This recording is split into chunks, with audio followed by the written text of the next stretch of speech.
আজকে আইএসএফ এর নেতৃত্ব আইএসএফ এর কর্মীদের উপরে আক্রমণ চালাচ্ছেন, কিন্তু এই আইএসএফ এর কর্মীরা আপনার ছেলের ভবিষ্যতের জন্য আওয়াজ তুলছে। আপনি কি পিতা হলেন, আপনি কি অভিভাবক হলেন, আপনি এতটাই শাসক দলের তামাকটা খেয়ে ফেলেছেন যে আপনার ছেলের ভালো চাইছে, যে আপনার মেয়ের ভালো চাইছে, যে আপনার বাড়ির বউটার নিরাপত্তার কথা বলছে, তারই উপরে আপনি আক্রমণ করতে শুরু করে দিলেন। আপনাকে আমরা তাহলে আর কি বলে আখ্যায়িত করব? কারণ আজকে যে বিষয়গুলো নিয়ে আমাদের বক্তব্য হচ্ছে তার মধ্যে একটা বক্তব্য ওয়াকফ, সেটা নিয়ে আমি বললাম। দ্বিতীয়টা কি আছে আপনার এসআইআর। আপনারা বলেন আজকে যারা এখানে আক্রমণ, এই আমাদের পতাকা ছিঁড়েছে, ব্যানার ছিঁড়ে দিয়েছে এসআইআর নিয়ে, তাদের নেত্রী মমতা ব্যানার্জি কি বলেছিল? এসআইআর করতে দেব না। তারপরে তার নেত্রীর দ্বিচারিতা একটু আপনারাও শুনে রাখেন। আর এটাও বলে রাখছি, যদি যারা আক্রমণ আজকে করেছে কানে ভালো করে ঢুকিয়ে রাখুন, প্রায় 90,000 অফিসার মমতা ব্যানার্জি দিয়েছে এসআইআর করার জন্য। এদিকে মমতা ব্যানার্জি বলছে এসআইআর করতে দেবো না, আবার মমতা ব্যানার্জি 90,000 অফিসার দিয়েছে এসআইআর করার জন্য। শুধু অফিসার নয়, তাদের সাম্মানিক ভাতা যেটা দেওয়া হচ্ছে কয়েকশো কোটি টাকা মমতা ব্যানার্জি আবার দিচ্ছে। তাহলে সাপ হয়ে কামড়াচ্ছে, ওজা হয়ে কে ঝাড়ছে একটু বুঝতে হবে না? কাকে কান দিয়ে চলে গেছে, কাকের দিকে তাকাবার দরকার নেই, নিজের কানে হাত দিয়ে দেখুন। যে মমতা ব্যানার্জির কথাতে আপনি হই হই করছেন, সেই মমতা ব্যানার্জি 2004-05 সালে আপনার আব্বাকে বলেছিল ঘুষপেটিয়া, আপনার মাকে বলেছিল বিদেশি নাগরিক।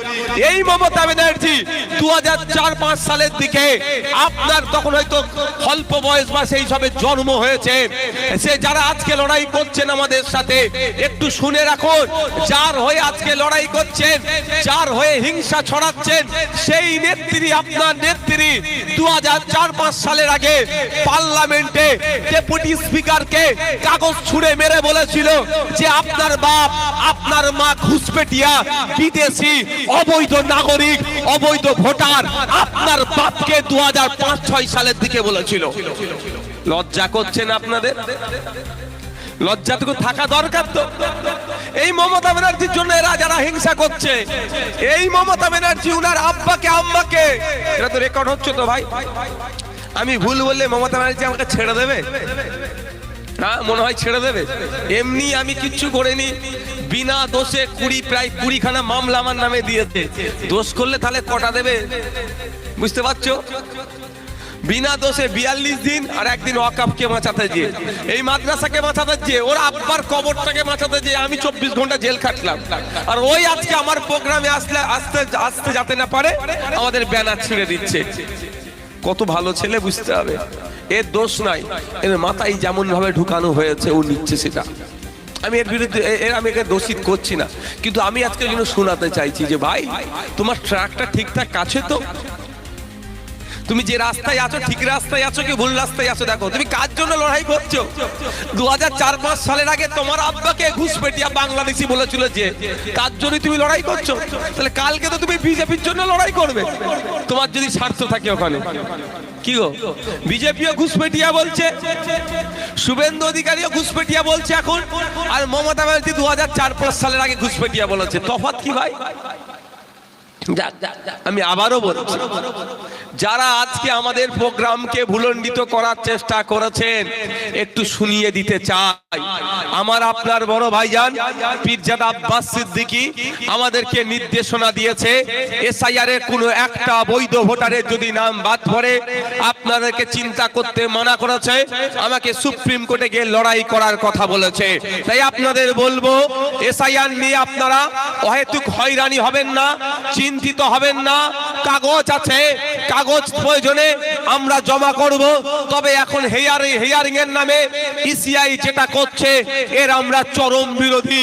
কারণ অনেক বয়স্ক লোককে, অনেক অসুস্থ লোককে, যারা পরিযায়ী শ্রমিক বাইরে আছে তাদেরকে অনেককে ডাকার চেষ্টা হচ্ছে, এর আমরা চরম বিরুদ্ধে।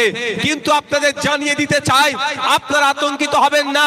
আমার একটা এমএলএ এর ক্ষমতা অনুযায়ী আমি লড়াই করছি। আগামী দিনে যদি বা বিগত দিনে যদি আমার কাছে একাধিক এমএলএ থাকতো, নিশ্চিতভাবে আপনাদের দায়িত্ব নিয়ে বলছি, এই হিয়ারিং এর নামে যে সাধারণ মানুষকে পেরেশানি করা হচ্ছে এটা আমরা বন্ধ করে দিতাম দায়িত্ব নিয়ে। কিন্তু ভাই তোমরা কোন দিকে যাবে? এর মধ্যে কেউ ঢুকো না, বাসের ব্যাপারে থাকবে। কি বলছি বুঝতে পারছেন? একটা এমএলএ কি করব, সেই জন্য আপনাদের কি বলছি, আমি হিয়ারিংটাকে এইরকম ভাবে বন্ধ করতে পারছি না। একাধিক থাকলে তখন বন্ধ করে দিতাম এই সিস্টেমটা।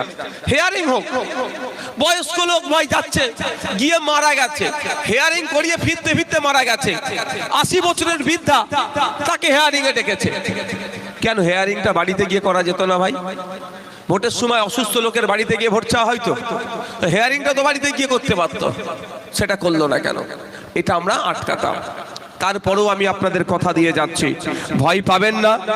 ফেব্রুয়ারি মাসে ফাইনাল লিস্ট পাবলিশ হবে। যদি দেখেন আপনার এলাকার কারো নাম বাদ পড়েছে, ভয় খাওয়ার দরকার নেই, ঘাস মারা ওষুধ খাওয়ার দরকার নেই। গলায় দড়ি দিয়ে দেখছি সব ভয়ে আতঙ্কে ঝুলে যাচ্ছে, সুসাইড করার কোনো প্রয়োজন নেই, নিশ্চিন্তে থাকুন।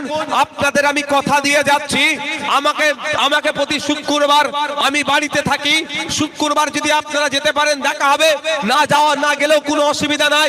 এই অঞ্চলের নেতৃত্ব যারা আছেন, যারা অঞ্চল নেতৃত্ব আছে, সাথে সাথে আমাদের পিয়ারুল ভাই আছে, আপনাদের যদি বুথের কারো নাম বাদ পড়ে, আপনারা সাথে সাথে এই অঞ্চল নেতৃত্ব পিয়ারুল ভাইদেরকে আপনারা যোগাযোগ করবেন। আপনাদের হাতে যে রিসিভ কপিটা আছে তার জেরক্স পাঠিয়ে আমার কাছে পৌঁছে দেবেন। নিশ্চিন্তে নাকে তেল দিয়ে ঘুমাবেন।